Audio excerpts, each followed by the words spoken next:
Okay, so welcome everybody. This is the second meeting of the student section of the Faculty of Homelessness and Inclusion Health. What we'll be doing is recording this so that people can see it on the website after it's been completed. And if people can write their names in the chat just so that we know who's here, that would be great. So we're going to have hopefully two presentations this evening. Jon Hansford is going to talk about the work of the Bristol Homelessness Society, and then we'll have Sarah and Nikita from UCL talking about their experiences on the SSC there. So I'll hand over to Jon without any further ado to hear his presentation. Thank you, Jon. Thank you. I'll just figure out share screen mode.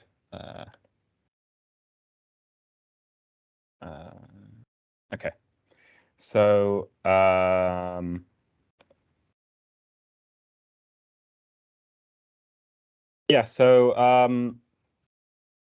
really good presentation last time from the Brighton branch, and that sort of that gave me the idea in terms of our presentation, sort of mimicking them, but also really focusing. This is partly like an overview of what we've done as a society, but it's also a sort of guide of what some do's and don'ts for, like, if there are other universities without these sorts of societies, what sort of things work well when you're actually starting out, and what sort of things are quite good to avoid, and sort of some pitfalls that we fell into. So just some quick rough fire demographics. Born in 170, homeless in 2017. Those are the latest statistics I could find from the council, but I mean, it's likely risen since then.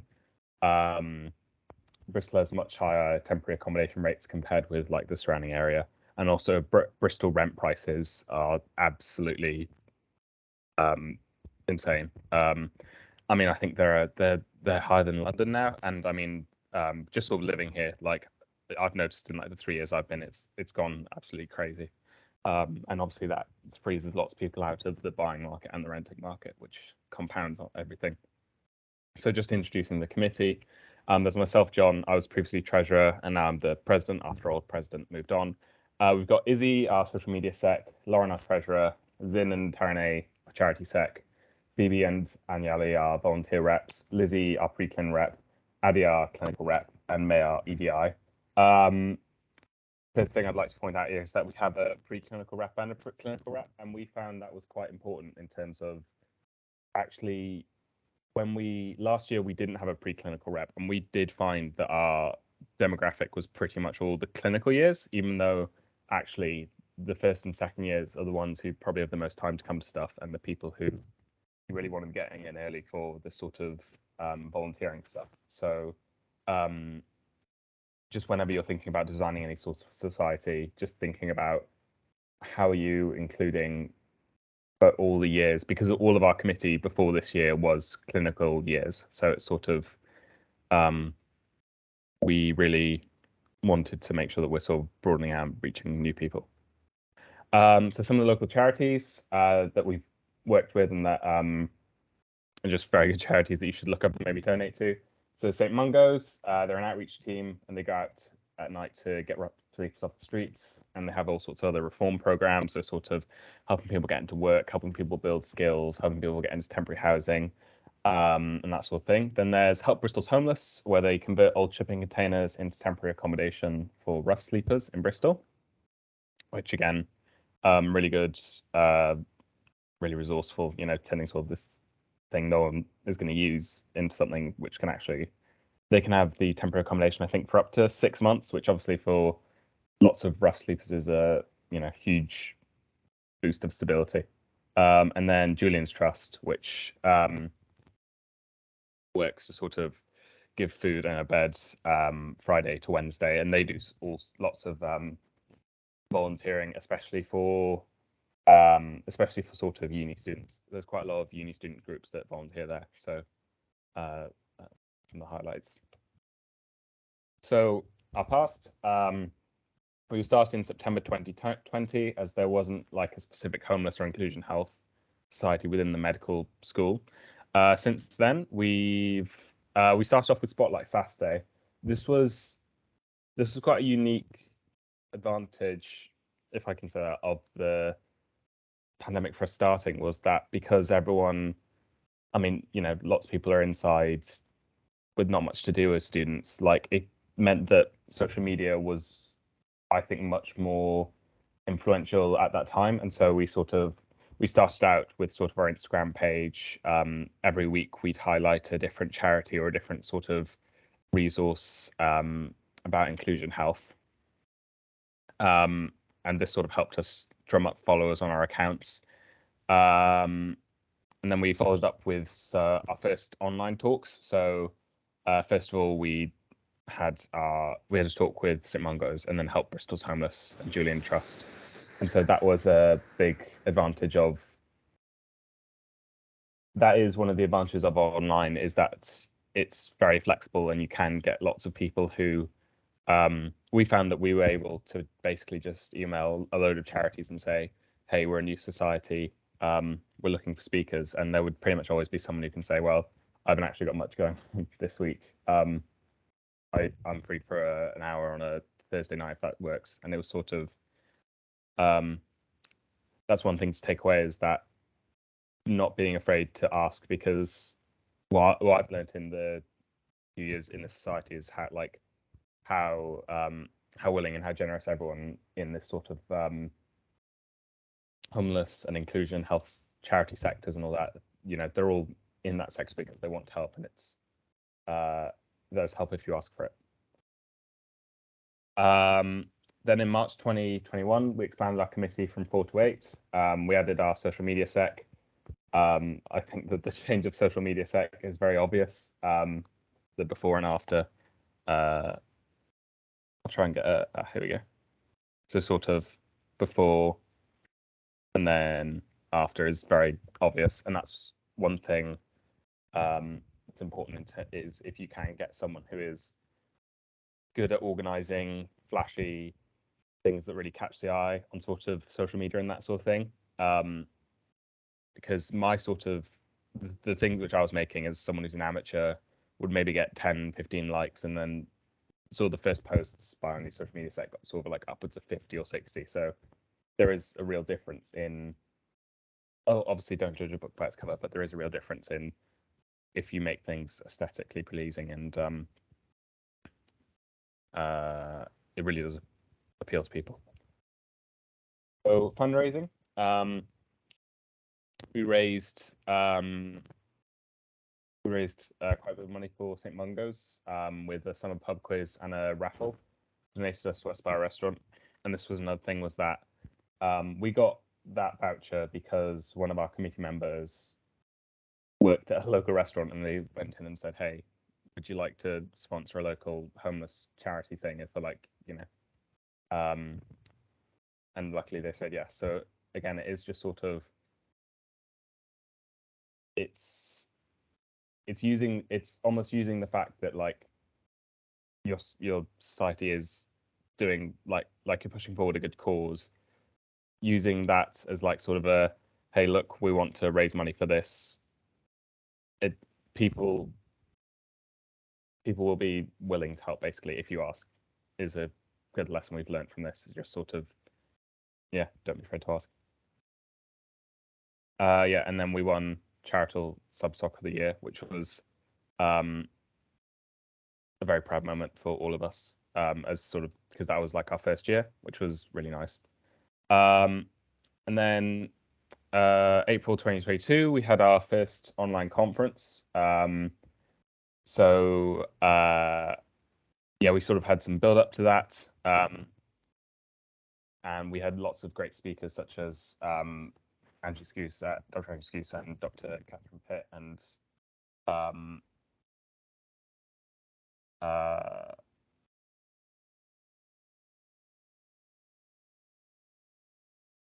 I just lost my train of thought. Yeah, so just some practical tips in terms of organizing online. and in person, but especially online, is make sure to check the technology before you start, because we had some pretty major tech problems on the day, and it is just a matter of being prepared and sort of checking everything, making sure everything's working before you start, that sort of thing. Another thing we found especially is that these sorts of things, if you don't set a date, like if you don't set yourself a date, then you don't really have a deadline. And I mean, some people work better without deadlines, but I've always found that if you set a deadline, then you can sort of work backwards and everything sort of comes into motion. So it's a good idea to set a deadline before you start. So then it's not sort of like this abstract thing that seems too big. It's sort of a concrete thing that you can sort of start working towards.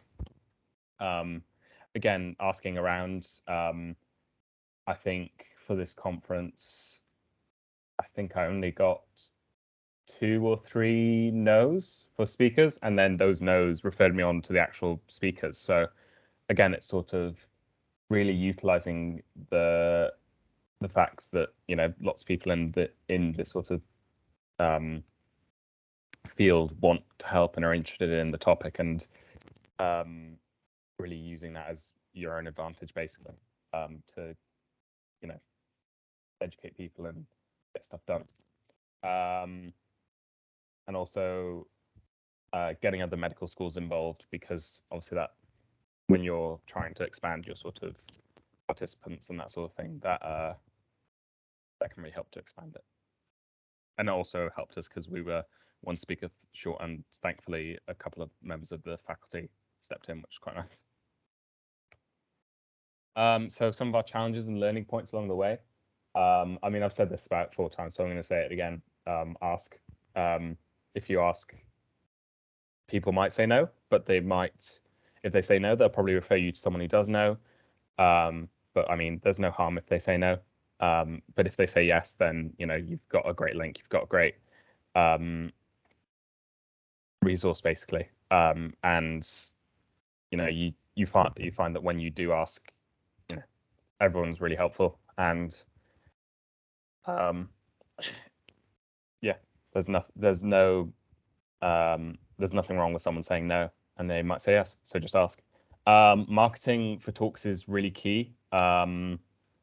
We were very good at this in first year. We were a bit less good at this last year, and that really showed in the attendance of our I mean, part of it was obviously everything was online then, so people were much more online, but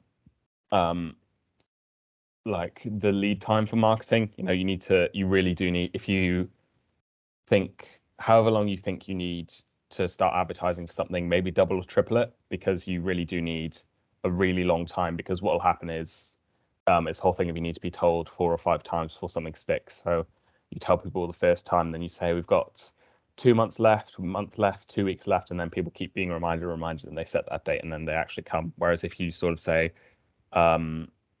if you say 2 months before, people forget, and if you say a week before, people are already booked up with other things.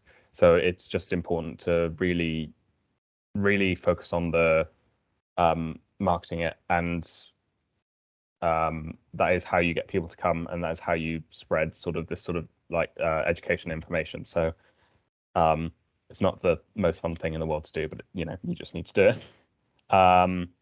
Yeah, test the tech before the big day, and also have a backup plan for talks.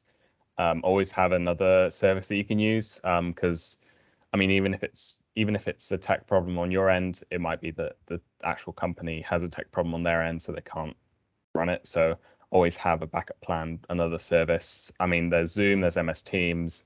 If you're thinking of running something in person, see if there's an area outside nearby that you can use. Just always be thinking, if this goes wrong, what are we going to do, rather than have something go wrong and then you're sort of really, really stressed at the time.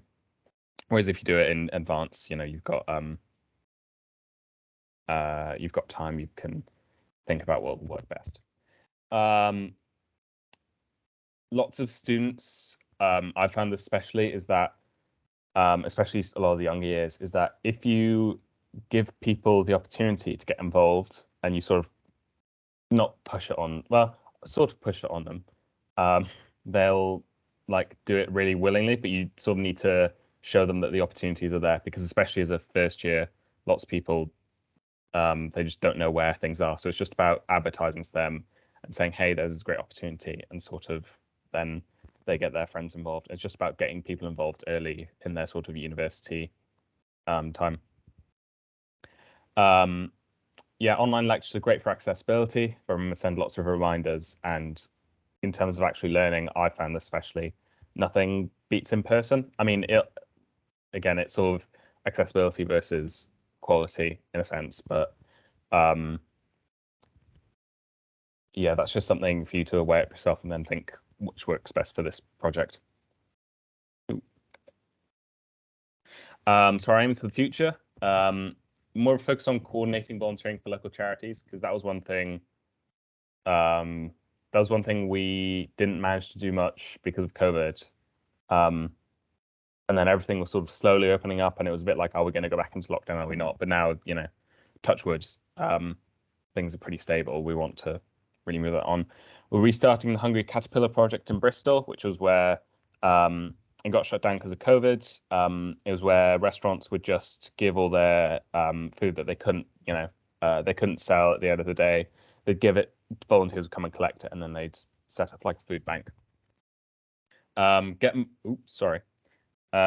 So get more younger years involved to pass on the committee roles. That's really important when you're a society, because time flies, and you can get to everyone's in 4th year, about to graduate a year later, and suddenly you don't have anyone who's going to pass on the committee. And then once you're graduated, the committee's gone and the society's gone. So it's really important to get younger years involved, especially early, because first years aren't going to want to run for president. But if you get them involved as something really, really simple, even if it's just send an email to this person once a month or whatever, something really simple, and then they're involved, and then you get them involved more and more and more until they feel competent.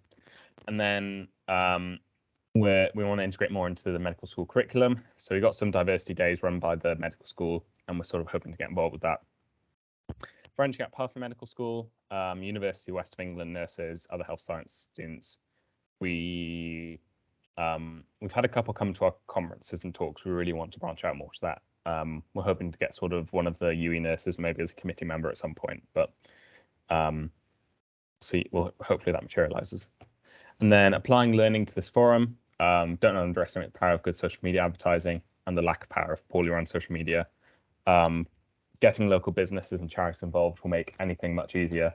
Again, ask, and continuity and fresh faces is a recipe for success. So just not getting younger years involved enough, and then showing them the ropes, and then moving on, and then so you got that, at least that continuity, so no one's left scrambling when something comes up. Thanks for listening. I think I'll just check my time. Yeah, I think that's good time. Does anyone have any questions at all? I was just going to ask, so when you had your a couple of questions here, but I'll ask one first. How many people did you get to come along to your online conference? What was the sort of uptake like? I want to say 50-ish. Okay, great. Yeah. And you alluded to some tech issues. What were the problems? The link hadn't. We had some problems with the email sending out the link. We had some problems with the link just not starting. It's a sort of thing where it was around the time of everyone starting to get quite serious about revision. So it was a blind spot where we all sort of basically forgot to test it in advance. I mean, had we just gone, okay, what are we going to do on the day, and then tested it, we probably would have avoided it. But that's just something that's some learning we need to take for the future. Thank you. And I think Ellie's got a question. Yeah, I was just wondering, you talked a little bit about the difference between sort of online and in-person talks, but how do you kind of try and make your online talks more engaging, and how have you kind of found the adapting to the difference between holding an online talk compared to an in-person one? Yeah, I mean, that's a really good question. In terms of adapting, I mean,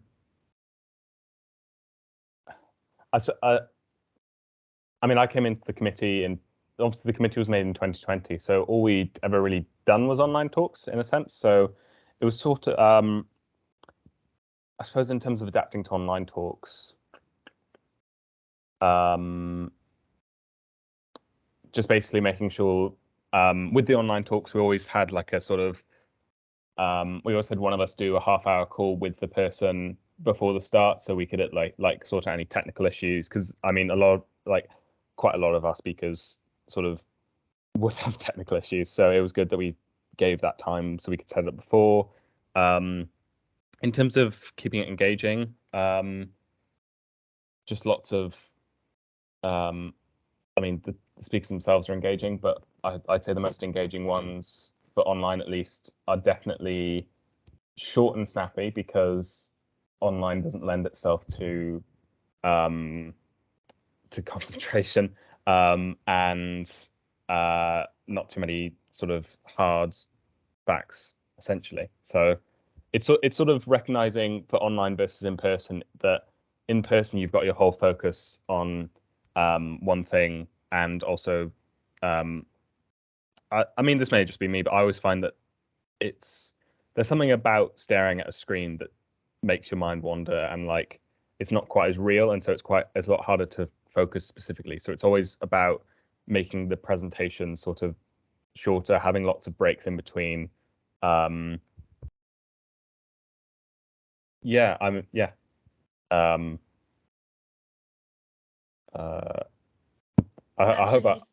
hope I answered your question. No, you did. Thank you. That was really useful. Yeah. And I mean, this thing is that in person, you know, focused on one thing.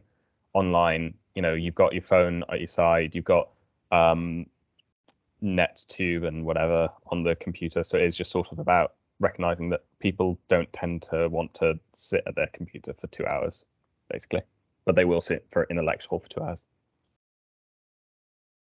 Okay, that's brilliant. Thank you very much, John. That was wonderful. It's very kind of you to share your experience with us. Nice. Lots of good tips there, some that I could probably learn from. So I think then we're going to have Sarah and Nikita are going to talk for about 25 minutes about the SSC. Hi. Yeah, Nikita, do you want to share Let me just.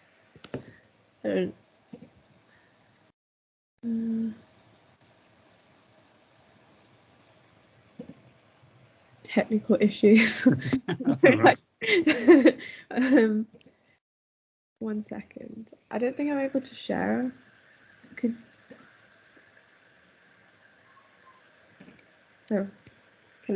everyone see that? Yeah. Okay. Yeah, thank you very much.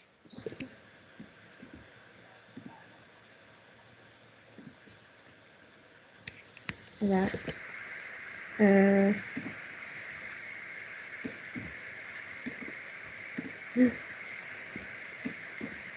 So you can.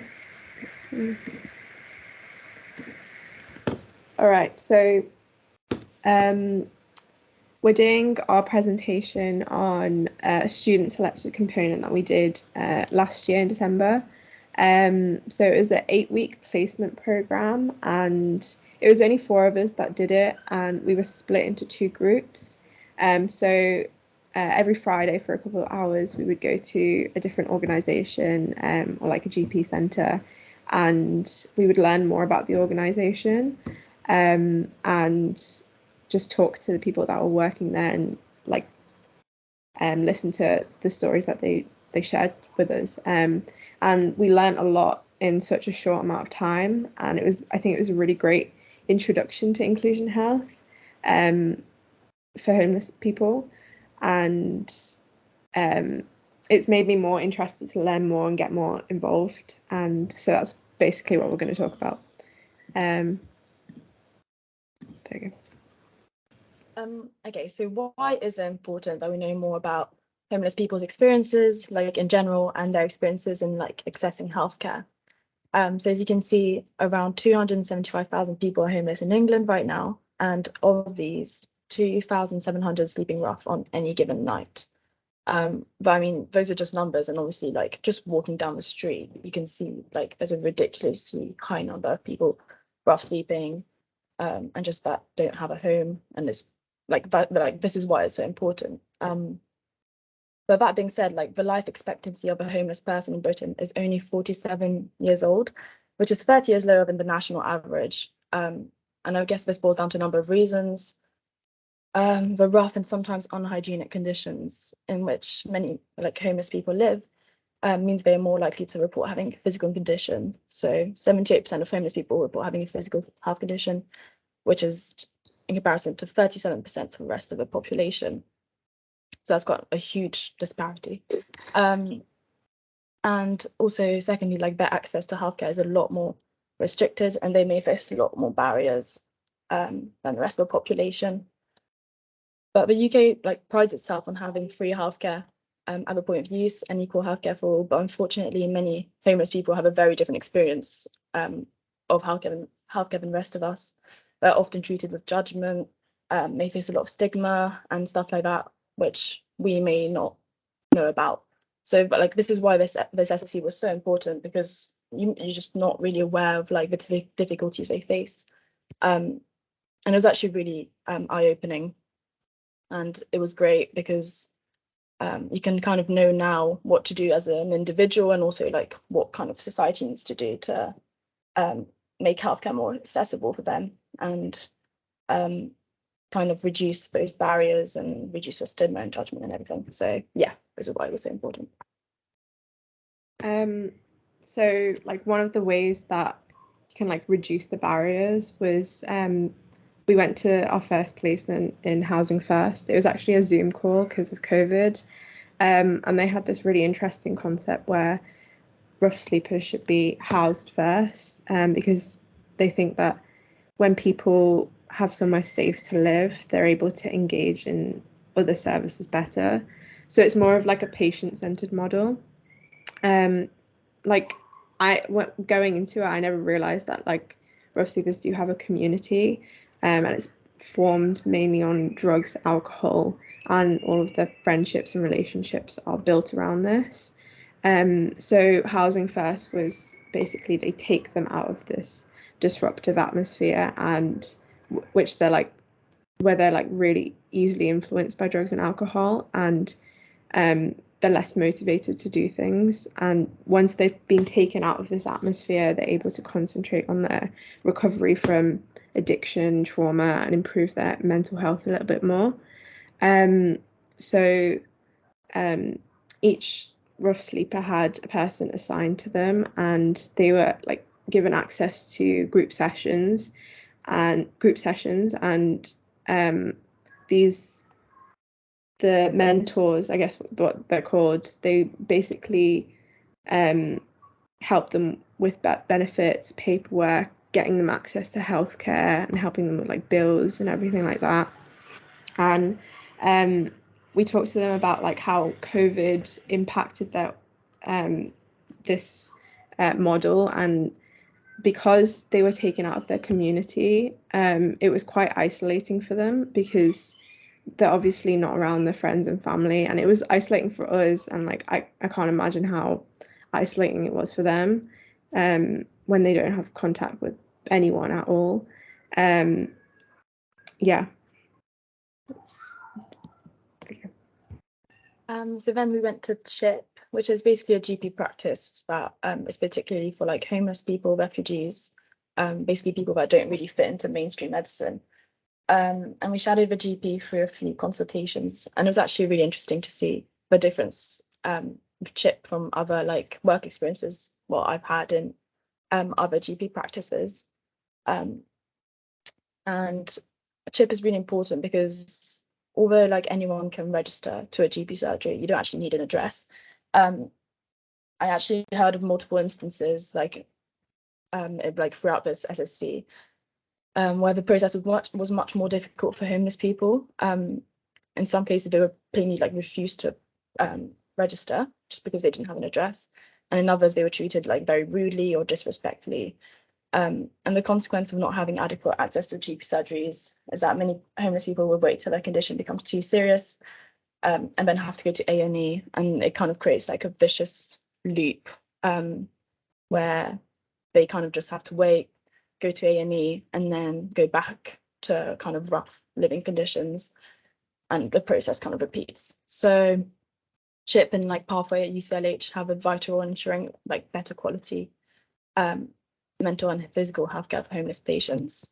And also, oh yeah, the placement was actually really kind of like good in that it showed like the importance of a good patient-doctor relationship. So the doctor we shadowed was amazing at communicating and demonstrating like good empathy in order to like create a good rapport with the patient, and like a relationship based on trust as well, because the patient like at the start was quite kind of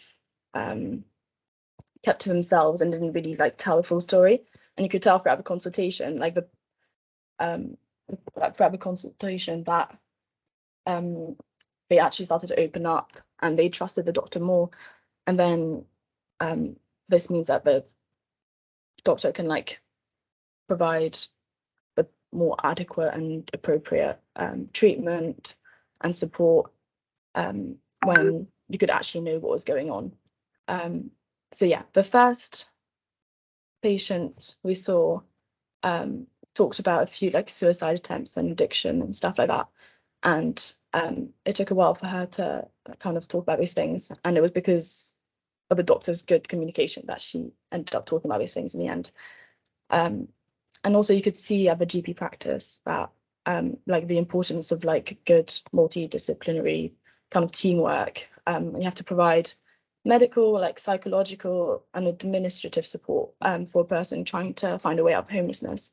And that actually requires a large team with great communication or like within the team as well. And that like showed how to provide adequate support for someone trying to get out of homelessness. So yeah, it was really good placement. But I guess the problem with that is with this GP practice, it's very hard to keep in contact with patients because they don't have an address. So whenever a new patient arrives, they are usually like given a whole assessment and like help to a certain extent, but then it's really hard to kind of get that kind of follow through and get adequate kind of support, but in the long term. So that was being an issue. Yeah, you know, well, you'll never know when you'll next see them. So like to traditional GP centres, they're usually restricted to like 10-minute consultations, but because you'll never know when you'll next see them, you make the most of the opportunity to examine them thoroughly, which I thought was really interesting because like consultations can take up to like an hour. So our next two placements were Roots of the Street in Camden and The Passage in Westminster. So they were basically about, these were two charities where they had these outreach teams and they would go out onto the streets and communicate with the homeless people. And I think they would also add them to this kind of system. I don't really remember what it's called, but whilst they were there, they would give them like resources and direct them to like areas where they can receive help. Yeah, I really wanted to go back and actually go out with these outreach teams and, you know, see how they interact with homeless people, maybe talk to some people as well. Whilst we were there, I learned a lot about like the different subgroups within homelessness, and like there's women, there's migrants, there's people of the LGBTQ plus community, and I really like the fact that they had like different offices that were directed to like these different subgroups, and they were drastically hit during the pandemic because like originally they would offer their services of like food, water, like and like their facilities for like showering to everyone. But now, because of COVID, it's been restricted, and I think more patient-centered. So not patient-centered, person-centered. So it's like they had to register the person, and like it made them, I guess, them more willing to put in effort to get themselves off the streets. They also offered many services like CV writing, job interview training, and like they had access to solicitor firms where they could get access to visas, because you need a visa to work in the UK. Yeah, I learned so much, and it was, yeah. And then the next one I went to was ISATS, which is a drug and alcohol addiction centre. So that was really good. I mean, the person we talked to, the lead of the centre, taught us so many things. Like she mentioned a lot of stuff about addiction and like how like kind of addiction arises. And she said that it was like really linked to like trauma. So a person that has like never had traumatic experiences are doing well in life, have a good mental health, won't fall so easily into addiction. And I think it's kind of really important to know that, because you have to realize like addiction's it's not like a personal, like often it's not even like a personal choice, well obviously, but as in like a lot of homeless people kind of like are like that, like fall into it, and they don't have the right support to get out of it. So this centre is really good in that it helps to like provides group sessions, individual sessions, and everything. And also, yeah, she was saying about a person with trauma, and that's had like a really difficult life. If they try like a drug once or twice, will end up more prone to addiction, as it gives them like a distraction from their lives, and they'll like at the end they'll lose years of this addiction, but the benefits often outweigh the harm for them. So yeah. Sorry. Wait, Nikita, do you have anything to say about that? Yeah, she also went into like how like majority of women on the street resort to sex work because like they're very vulnerable and easy targets to rape and sexual assault. And I guess that like ties on to the next one, which is St. Mungo's, where they have to like provide, you have to pay £22 to live in the hostel, and I guess they make their money through doing sex work to pay for somewhere to live, which is really sad and really upsetting, to be fair.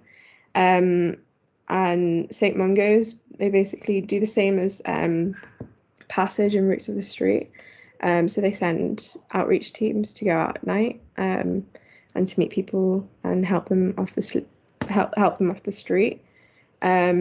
It was interesting to see how like things work there, because it was similar to a hospital. They had night and day teams, and they had a handover, and me and Sarah got to watch the handover. And also when we were there,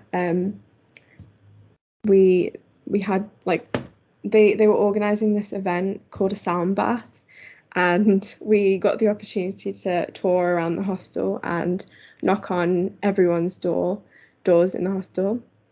And it was interesting to see all of the people's reactions. A lot of them were really confused what a sound bath was, but it was nice to see that people within the organisation were, organising these stress relief and meditative sessions. And even if one person turns up, it can have an impact. And one person did actually turn up, and he really did enjoy it. Yeah, it was really calming and relaxing and really enjoyable experience. And we also saw a dog when we were there, and how dogs are allowed to go into the hostel because like homeless people, if you look around the street, they usually do have a pet, usually a dog, and they're kind of their support mechanism and their friend in a way. And it was really nice to see that, yeah, that interaction between a dog and a human. But yeah. Also, like about St. Mungo's, like the really good thing is that with Housing First, they get placed in obviously it's really good because it's more long term, but they get placed in a house kind of by themselves. So it's, as Nikita said, it's really isolating, but with St. Mango's, it's a kind of like community vibe, and like it's way less isolating, I think. So it's good kind of like it's a really good temporary thing before they can find more permanent housing, but still being able to like interact with a lot of people and meet people that have had like the same experiences as them as well. Yeah. So the impact of the pandemic on these organizations was actually quite surprising. It like the pandemic actually had quite like a positive impact on many of these organizations, because like as I said, it paved the way for more long-term and meaningful work rather than just short-term temporary solutions.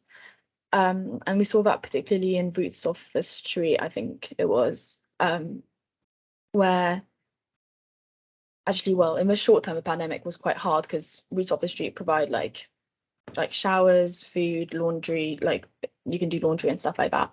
But due to the pandemic, they closed all of that, which is awful in the short term. But it meant that they carried out, they started carrying out like assessments whenever they found people that weren't registered. So if they found someone on the street that wasn't registered in their kind of thing, but they carried out whole assessments and tried to like do more useful long-term work and like finding them work, trying to find them housing and stuff like that. So I was quite surprised. I thought, yeah, the pandemic would have been awful for homeless people. But actually also there's a lot of, I think you all know about these, but like the government organised a lot of things to kind of put them in, I want to say hotels, I don't know, I'm not sure, but it was actually, yeah, so actually the pandemic meant that people focused on them more than they did before. And I'm hoping kind of this keeps going and it's not just like a thing that when the pandemic is done, people are just going to forget about all the work that's been done. So hopefully they're going to carry on doing this like long-term useful work and not just go back to just kind of treating the like effects of homelessness and actually working on the cause and trying to reduce homelessness. So yeah. Okay. So we learned quite a lot from this experience, and it gave us a lot of experience about, you know, how to face homeless people, you know, like especially as future doctors. It's really impacted how we will deliver care in the future. It's made us more aware of the difficulties homeless people face in accessing healthcare, and it made me more aware that, you know, it is really crucial to reduce the judgment and stigma around homelessness, because it does provide better quality of care for them. Yeah, and we should all be open to engaging discussions surrounding prejudice and discrimination within healthcare and outside healthcare. So yeah. Do you have anything to add? Yeah, I mean, you basically said it, but yeah, just kind of following from like all the things we saw throughout these 8 weeks, is kind of just like realizing how your like own behavior needs to change, and like not necessarily change, but just be improved, and like being able to provide a judgment-free like zone for patients in general, but particularly like patients that may like have addictions, or homeless patients as well, and being really patient within consultations to like leave them room to open up about difficulties and stuff in order to provide a better treatment. But I guess that's all in a really like that's all in a few years for us. So but it's also just good to remember that in general, and yeah, being really just kind, I guess. But yeah, this SSE was really good. I really enjoyed it, and it was quite eye-opening. So I'm really glad that UCL does that actually, and hopefully in future years they'll do it with more students, because only 4 of us got to do it, and it's really hard to kind of, I mean, you can do talks like this, but it's really hard to actually kind of know what it's like unless you kind of get first-hand experience doing placements and stuff. So I'm hoping UCL will expand their kind of that, well, they expand just that SSC in particular, so that more people can get to experience it and understand. We'd like to thank Trudy and Sue as well for organising everything, because like that, it was a really great SSC and we learned so much. So thank you. That's and does anyone have any questions? I was going to ask you, thank you, first of all, because that was the great presentation and very, very well presented. Oh, Trudy's got a question for you. It was just one thing, Nikita, you mentioned about routes off the street and that they did it, they wrote everything down and put it on. Is this the chain database that you had? Yeah, that's what it's called, chain, yeah. And this is very interesting. Do you have the chain database down in Brighton? We have a similar thing that's based on chain, I think, called BThink. Yeah. But I think it's based on the same system, which is brilliant. It is very, very good. And if you have got time to go back there, they'll be willing. Go out at 6 o'clock, walk around the streets. That's what you ought to do. But that's up to you and both of you when you want to do that. It's when you've got some time. Okay. Don't do it in the winter though, for goodness sake, it gets a bit cold. Yeah.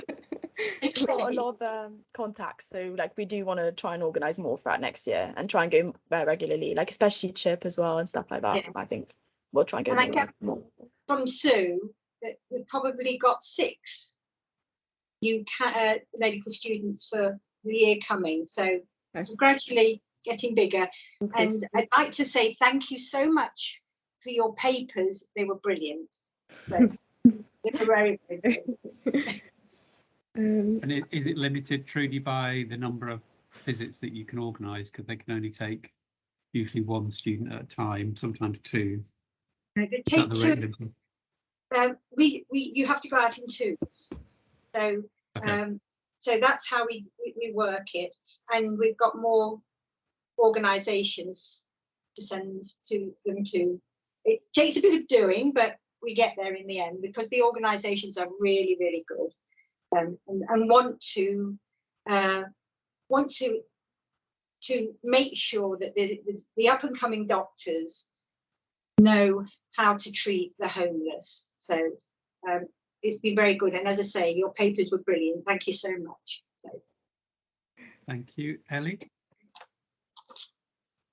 Firstly, thank you to both of you and to Jon for your talks, because they've both been really interesting. I've got a bit of I just want your thoughts on it. It's a bit of a mean question, but why do you feel like this is a subject that's been missed in medical schools previously, when it is, I'm sure all of us feel like it's also important to talk about?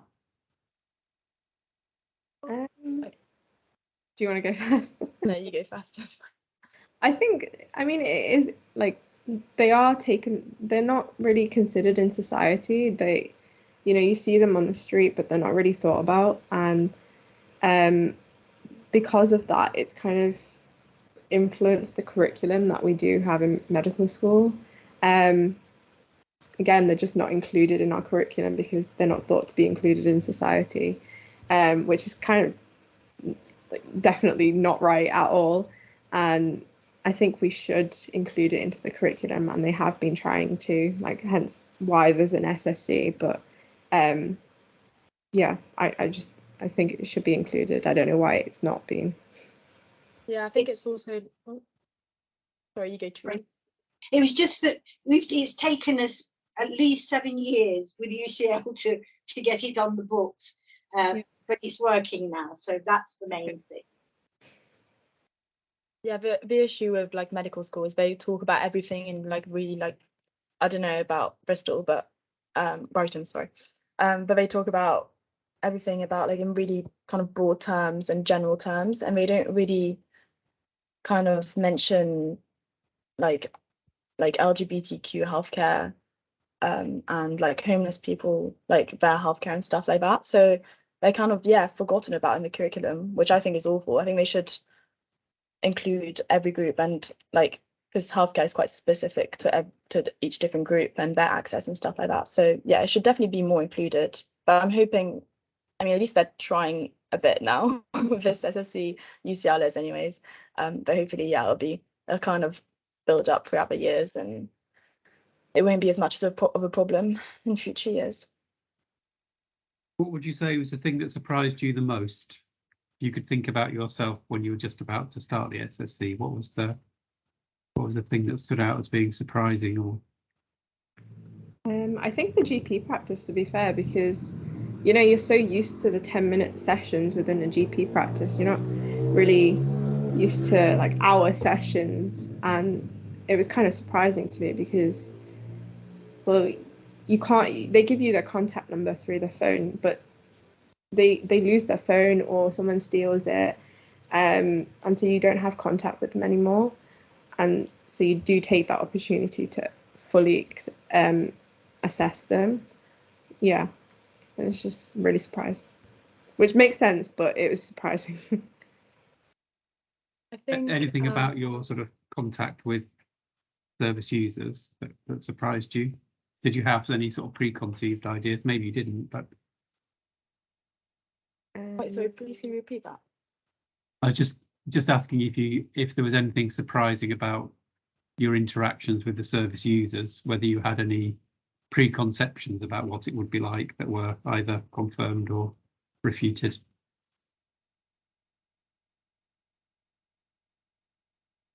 Not really, not particularly, no. As in, we didn't actually, like, unfortunately, we actually didn't have that much contact. I mean, we didn't have it a few with the service users, but not a lot. And it was always like with either a doctor or the lead or like with people like running the organization. So it wasn't as much like one-to-one. So we didn't, yeah, no, I don't know, Nikita, do you? No, I don't. I'm not sure. Thank you. And did the GP surgery do any sort of outreach, or was it all based in the surgery? I think people had been like referring them to the GP, and so they had to register when they got there, but otherwise the GP surgery didn't do outreach like themselves. So yeah. Okay, any other questions from anybody? We're nearly out of time now. No, like everyone's happy. So thank you ever so much to all the presenters, the fantastic presentations.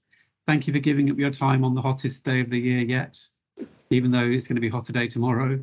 So that was very kind of you as well, and I hope you enjoy the rest of your evening. Have a great summer holiday, and we'll see you after the summer. Thanks a lot. Thanks a lot. Take care. Bye. Thank you. Bye. Thanks everyone. Bye.